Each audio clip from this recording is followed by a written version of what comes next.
Boa tarde, criadores! Hoje eu vou ensinar vocês como colocar o efeito sonoro no botão personalizado do clique e se inscreva no canal, que a gente fez na aula anterior. Vocês vão abrir esse site aqui, Pixabay, e vão abaixar aqui.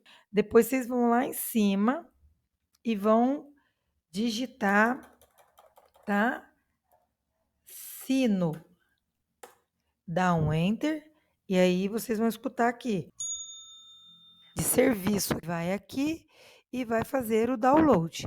Aí você abre no Canva o projetinho que a gente tinha feito lá do inscreva-se no canal personalizado. Como a gente já de arquivo, tá? Aí tá aqui, ó, serviço que a gente abaixou no Pixabay. O som já vai vir direto aqui para o Canva. Serviço, ó, você segura, arrasta e solta aqui. Depois é só você ajustar bem aonde você quer, tá? Aí você volta a setinha aqui, aperta o play para escutar. Ó, tá um pouquinho depois. Aí você segura, arrasta mais um pouquinho para cá e aperta o play. Ó, deu certinho agora. Agora eu vou ensinar vocês como salvar. Você clica aqui, baixar, e aí vocês têm que colocar aqui, ó, baixar em MP4 e baixa e ele já fica salvo aí, tá bom, galera?